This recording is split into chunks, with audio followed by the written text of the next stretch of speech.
Yo, what's going on YouTube, and welcome to today's video where once again we are going to be diving into Boruto's most perplexing character in Amado. Today we got a few things to talk about. Firstly, I'm going to be explaining why I think Amado may be in deep shit, along with going over some of the Otsutsuki and Cyborg theories and which side I think is more likely. So I'd say for the past month-ish, especially after Boruto chapter 59, suspicions have risen and people started once again discussing Amado's mysterious background. Whether he is secretly an Otsutsuki, maybe one from the markings back in Boruto chapter 35, or a cyborg himself. In my opinion, this may not matter too much as Amado's assassinators in Team Kara and most likely Kashin Koji leaves him in a tough spot. Now, if you've watched my past two videos, I'm sorry, but it's so hard for me not to talk about this new Kara, because like I've been saying, they are really strong, especially compared to their competitors. As of right now, nobody that is known surpasses them in strength. So yes, while he may be protected by the entire Hidden Leaf Village, we also have to take into account Kashin Koji, depending on his current situation. Being a Jiraiya clone, it's impossible for Konoha to sense his presence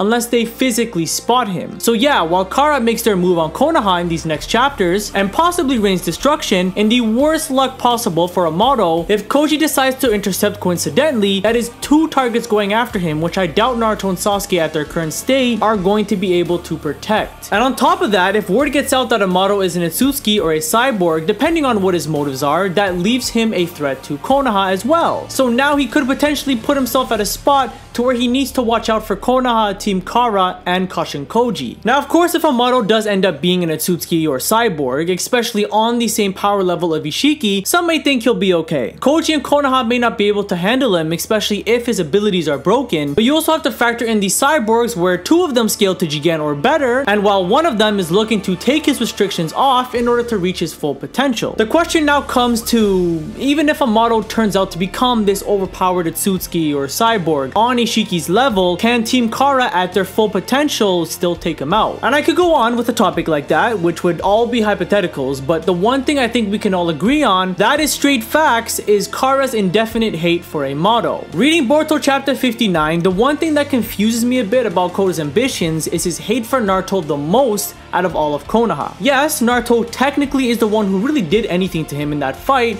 but had it not been for Amado doing those things behind the scenes, if you really think about it, Kara's chances of success would have gradually worked out for them. Ishiki would have most likely seen through his plans. In chapter 59, after Ida asks Code to make another exception for the Hokage, Code says, "But that's why I can't budge on the Hokage. He's my #1 target. I'll kill him with my own hands." #1 target? I mean, yeah, again, Naruto did the most damage and was the biggest factor when it came to the battle itself, but if I was Code, man, I'd probably make Amado my #1 target for various reasons. One, he's the easiest to kill out of all my targets so far, being Naruto, Sasuke, and Boruto. Two, he's the only one who can take my limiters off, so before I head over to fight the others, I definitely want that taken care of. Three, he went behind our organization's back, which in reality is the main reason as to why the old Kara lost in the first place. And lastly, Amado is debatably the smartest man in the series who also somehow knows of the secrets to the Otsutsuki and past Kara intel. I don't doubt that if Code is smart, he'd go for Amado first anyways to take off the limiters, but Naruto being his primary target, as like he's saying, if I can at least get him type of thing, does seem like he's got his objectives in the wrong order. At the end of the day, however, he plans to kill everyone, so it's not like it matters too much. But yeah, I know for sure if I was Code, I'd definitely target Amado first with hateful intent for what he did to my god. Now, next on this video, I also want to talk about rumors of Amado's backstory, which most think he is an Otsutsuki or cyborg. See, I haven't gotten into every explanation for why people think this is the case, but if this does hypothetically come true, the one thing that the series will need to tie in, which could get complicated, is how does Amado know or know of Jiraiya, right? In case some of you guys forgot, in Boruto chapter 47, in the Kashin Koji vs Jigen fight, when Ishiki appears, he tells us that Amado had wanted to cling to it, to that man's mighty fate, to the minuscule possibility of change. Now, yes, Amado could still very well know Jiraiya even as an Otsutsuki. Otsutsukis, after all, have human traits. We gotta remember Kage as well, during her first moments on Earth, or Toneri near the end of Naruto the Last. But if Jiraiya ends up knowing of an Otsutsuki from way back, why did he never say anything about it when discussing the 6 Paths of Pain and the Rinnegan? When discussing the origin of the Rinnegan and how it belonged to the Sage of Six Path, wouldn't it have been a good time to kind kind of mention how he also once or did know of an Otsutsuki, maybe pay a visit to that old friend to ask some questions. What I'm basically trying to say is regardless of Amado's species, whatever he truly is, at the end of the day, there has to be a connection to Jiraiya. We know how the Otsutsukis are. No matter who it is at one point, they all valued and acknowledged their own strengths, which caused them to do wrong even if they kinda had a reason for it. If Amado is an Otsutsuki, why would he care at all for the fate of one good man? Why is it that important to him? If I'm gonna be honest, I support the cyborg theory more than I do with the Otsutsuki. I feel like the end of the Ishiki arc was a turning point to the series where we moved on from Otsutsukis that started at the end of Shippuden, featured in 2 movies and lasted about 53 Boruto chapters, to cyborgs, which also fits these settings when you look at how influential technology is now in Konoha. Whether that be FaceTime calls for Kage meetings or scientific ninja tools, the Boruto series is in a process of advancing technology, and when you roughly think cyborgs, you think machines. And it would also kind of make sense on how he knows how to make them. I feel like it fits better, and another claim that backs up my point is Amado telling us this chapter that there is a way for Kawaki to still use the karma under his control, which also allows him to use Ishiki's abilities. This information by Amado is huge. Not only does it possibly debunk all the Boruto turns evil because he's controlled by Momoshiki theories, which I will admit at one time I was a part of, but could also explain how Boruto as a teen still seems to have control over himself and karma, despite being so close to 100% as a preteen. There's a good chance that Boruto found a way to get rid of Momoshiki, but still decided to keep karma like Kawaki, for the sole reason of obtaining power. Yes, Boruto's whole motto now is about working hard and sticking to the shinobi way. He even says that he's still a shinobi, but one lesson he also learned, which took a part in the Ao arc, is that a source of power is only good or bad depending on how you use it. And this could be the case here. Kawaki could be using it for the wrong reasons, but may have his own good intentions, while Boruto is the opposite. If this turns out to be true, then the Otsutsuki will probably have a lesser role in the series than we thought. Because think about it, if there was an Otsutsuki king, what's the point of each member aiming to be a god? Why was there no mention of other Otsutsukis by Shiki if there were a lot more? Why not tell Code to meet the others? The only thing certain about the future of this clan is that Code is aiming to become one himself, and for that to succeed, well, we know it will have to be at the cost of Boruto and Kawaki's life, which is most likely not gonna happen. But yeah, that is going to do for this video, everyone. If you liked today's discussion, I'd very much appreciate a like, and if you are on the side of why Amado is an Otsutsuki, then be sure to let me know why in the comments down below. Thanks again, everyone, and I'll catch you on the next one.